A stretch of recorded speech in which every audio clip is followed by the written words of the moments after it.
ஸ்ரீ சங்கரா TV நேயர்களுக்கு நமஸ்காரம். இந்த இனிய காலை பொழுதிலே உங்கள் அனைவரையும் சுபதினம் நிகழ்ச்சியில் சந்திப்பதில் மிக்க மகிழ்ச்சி. இன்று 7/12/2024 இந்த நாள் எப்படிங்கிறத பார்க்கலாம் வாங்கோ. இன்றைய தினம் குரோதி வருடம் கார்த்திகை மாதம் 22ஆம் தேதி சனிக்கிழமை. திதி பார்த்தோம்னா வளர்பிறை சஷ்டி திதி பகல் 11 மணி 6 நிமிஷம் வரைக்கும் இருக்கு. அதனைத் தொடர்ந்து வளர்பிறை சப்தமி திதியானது வந்து விடுகிறது. இன்னைக்கு நட்சத்திரம் பார்த்தோம்னா அவிட்டம் நட்சத்திரம் மாலை 4 மணி 48 நிமிஷம் வரைக்கும் இருக்கு. அதனைத் தொடர்ந்து சதயம் நட்சத்திரம் என்பது வந்து விடுகிறது. மாலை 4 மணி 48 நிமிடம் வரை, அதாவது அவிட்டம் நட்சத்திரம் இருக்கின்ற வரை இந்த நாளானது ஒரு சித்த யோகம் கூடிய நாளாக இருக்கிறது. அதனைத் தொடர்ந்து அமிர்த யோகம் என்பதும் வந்து விடுகிறது. இது போக பஞ்சாங்கத்திலே வரக்கூடிய யோகம் அப்படின்னு சொல்லி பார்த்தோம்னா இன்றைய தினம் வியாகாத்தம் அப்படிங்கிற ஒரு யோகம் காலையில 8 மணி 38 நிமிஷம் வரைக்கும் இருக்கு. அதனைத் தொடர்ந்து ஹர்ஷனம் என்கின்ற யோகமானது வந்து விடுகிறது. கரணம் பார்த்தோம்னா இன்றைக்கு தைத்திலம் அப்படிங்கிற ஒரு கரணம் பகல் 11 மணி 6 நிமிஷம் வரைக்கும் இருக்கு. அதனைத் தொடர்ந்து கரஜை என்கின்ற கரணமானது வந்து விடுகிறது. இந்த நாளானது ஒரு மேல் நோக்கு நாளாக அமைந்திருக்கிறது. இன்னைக்கு என்ன ஸ்பெஷல் அப்படின்னு சொல்லி பார்த்தோம்னா இன்றைய தினம் பஞ்சாங்கத்திலே மித்ர சப்தமி, நந்தா சப்தமி அப்படின்லாம் கொடுத்துருக்கா. இந்த மித்ர சப்தமியை பற்றி நேற்றைய தினமே விரிவாக பார்த்தோம். அதாவது மித்ர சப்தமின்னா சூரியனுடைய பிறந்த நாள். ஆக இந்த நாளிலே சூரிய வழிபாடு செய்வதற்கு மறக்காதீர்கள் என்பதற்காக நினைவூட்டுகிறோம். அதே மாதிரி நந்தா சப்தமின்னு சொன்னோம்னா அவசியம் இந்த நாளிலே கோபூஜை செய்து வழிபட வேண்டியது அப்படிங்கிறதையும் நினைவூட்டுகிறோம்.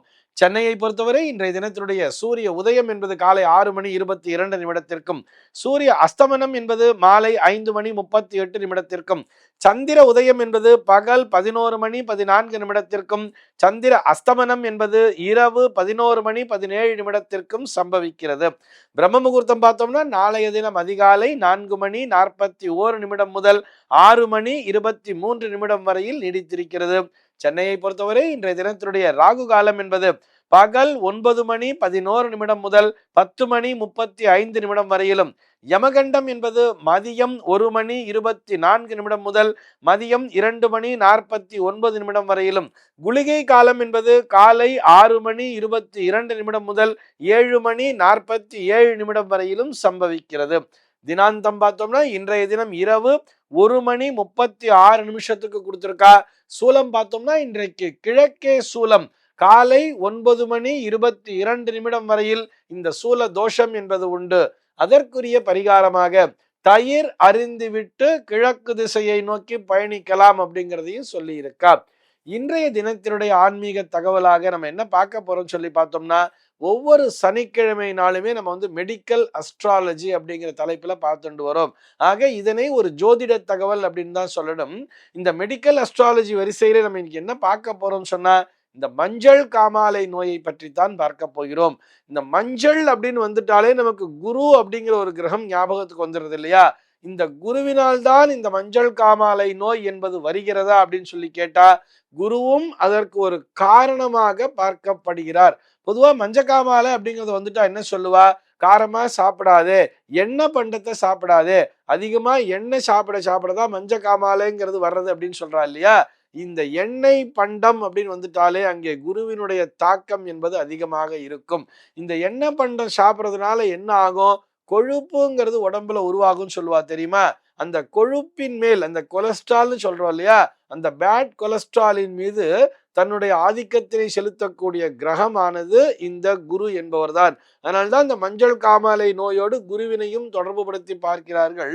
எவருடைய ஜாதகத்திலே 6ஆம் பாவத்திலே குருவானவர் நீச்சபலம் பெற்றிருந்தாலும் அல்லது 6ஆம் பாவத்திலே குருவினுடைய தாக்கம் நிறைந்திருந்தாலும் குரு சனி காம்பினேஷன் அப்படிங்கிறது இருந்தா கூட இவர்களுக்கு மஞ்சள் காமாலை நோய் என்பது வரலாம் என்பது அந்த ஜோதிட விதி அப்படிங்கிறதை எடுத்துக்கலாம். முதலிலே மஞ்சள் காமாலை நோய் என்றால் என்ன அப்படிங்கிறத பார்த்துடலாமே. அதாவது உடம்பிலே இருக்கக்கூடிய அந்த இரத்த சிகப்பணுக்கள் அழிந்து பிலிருபின் என்கின்ற ஒரு நிறப்பொருளாக மாறுமாம். பிலிருபின் அப்படின்னு சொல்லுவா அதற்கு பேர். அது மஞ்சள் நிறத்தை உடையது. அது லேஸ் அந்த ஆரஞ்சு மாதிரி ஒரு கலர்ல இருக்க ஒரு ரெட்டிஷ் எல்லோ அப்படின்னு சொல்லலாம் வச்சுக்கோங்களேன். அந்த பிலிருபின் என்கின்ற நிறப்பொருளானது என்ன பண்ணுன்னு சொல்லி பார்த்தோம்னா இந்த பித்த நீரோடு கலந்து அது அப்படியே சிறுநீர் மூலமாகவும் அந்த மலத்தின் மூலமாகவும் வெளியேறும் அப்படின்னு சொல்லுவா. அவர்களுக்கு நிறத்தினை தரக்கூடியதே இந்த பிலிருபின் அப்படிங்கிறது தான். இந்த லிவர் அப்படின்னு சொல்றோம் இல்லையா, இந்த கல்லீரலிலே உண்டாகக்கூடிய ஒரு சில பாதிப்புகளின் காரணமாகவும் அந்த பித்த நீரானது போகிறது அல்லவா, அந்த குழாயிலே ஏதேனும் அடைப்புகள் இருந்தாலும் இந்த பிலிருபினானது அங்கே சென்று சேராமல் இந்த மஞ்சள் காமாலை நோய் என்பது வந்து விடுகிறது அப்படின்னே சொல்றார். பிலிருபின் சரியான விகிதத்திலே சென்று சேராததற்கு காரணம் என்னன்னு சொன்னா அந்த அடைப்பு அப்படிங்கிற ஒரு விஷயத்த சொல்ற. இந்த காமாலை அப்படிங்கிறதையே 2 வகையாக பிரிக்கிறார்கள்.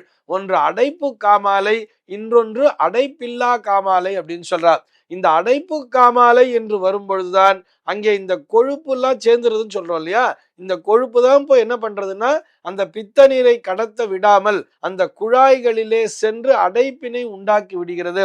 அதனால இந்த பிலிருபின்ங்கிறது ஒரு சரியான விகிதத்திலே அங்கே செயல்பட இயலாமல் சென்று ஆட்டோமேட்டிக்கா அவர்களுக்கு மஞ்சள் காமாலை என்கின்ற அந்த நோயானது வந்து சேர்ந்து விடுகிறதுங்கிறார். இது போக இந்த ஹெப்படைட்டிஸ் அப்படின்னு சொல்றா இல்லையா, இந்த ஹெப்படைட்டிஸ் அப்படிங்கிற இந்த கிருமி தாக்குவதன் மூலமாக இது அடைப்பில்லா காமாலை, இது குழாயிலெல்லாம் அடைப்பு இல்லைன்னா கூட அதன் மூலமாக கூட இந்த மஞ்சள் காமாலை என்பது வந்துவிடும். அது போக இந்த லிவர்ல ஏதேனும் ஒரு பாதிப்புங்கிறது வந்துடுது. அதிகமான இந்த மது பழக்கத்தினை கொண்டிருக்கிறார்கள் அப்படின்னு சொன்னா அந்த லிவர்ல பாதிப்புங்கிறது வந்து கூட இந்த மஞ்சள் காமாலை நோய் என்பது வந்து விடுகிறது அப்படின்னு சொல்றார். அடைப்பின் காரணமாக இந்த கல்லீரலிலே சுரக்கக்கூடிய அந்த பித்த நீரானது அந்த கல்லீரலிலேயே தங்கி விடுவதால் வரக்கூடியதுதான் இந்த மஞ்சள் காமாலை நோய் என்பது. இந்த மஞ்சள் காமாலை அப்படின்னு எடுத்துட்டோம்னா இதுல 9 கிரகங்களினுடைய தாக்கமுமே இருக்கும்னு சொல்றார். இந்த சூரியனுடைய தாக்கம் என்பதும் இருக்கும், அளவுக்கு அதிகமான உஷ்ணத்தின் காரணமாகங்கிறார். அதே மாதிரி இந்த நீர்ச்சத்து குறைவதன் காரணமாக அப்படின்னு சொல்லி எடுத்துட்டோம்னா அதற்கு சந்திரன் என்கின்ற கிரகமானது காரணமாகிறது. இரத்த சிகப்பணுக்கள் அழிதலின் மூலமாகத்தானே பிலிருபின் உருவாதுன்னு சொல்றோம். அது சரியா செயல்படலைன்னு சொன்னா அங்கே செவ்வாய் என்கின்ற கிரகம் காரணி ஆகிறது.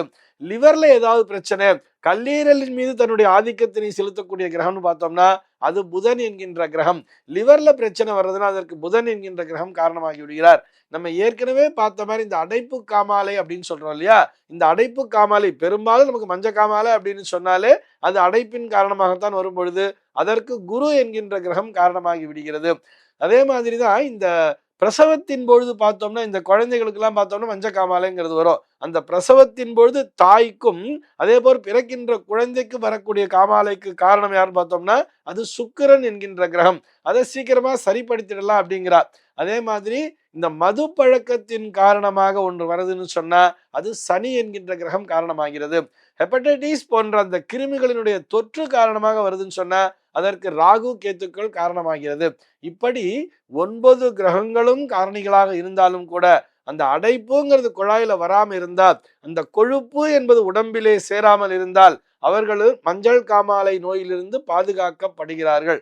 அதுக்கு தான் என்ன சொல்லுவான்னு பார்த்தோம்னா அந்த கரிசலாங்கண்ணிங்கிறத சாப்பிடுங்கோ, கீழா நெல்லிங்கிறத சாப்பிடுங்கன்னு சொல்லுவா தெரியுமா. இந்த கீழா நெல்லி மற்றும் கரிசலாங்கண்ணி ஆகியவற்றின் மீது இந்த குரு என்கின்ற கிரகத்தினுடைய தாக்கம் அதிகமாக இருக்கிறது அப்படிங்கிறது தான் இந்த மெடிக்கல் அஸ்ட்ராலஜர்ஸ் கண்டுபிடிச்சிருக்கக்கூடிய ஒரு விஷயம்.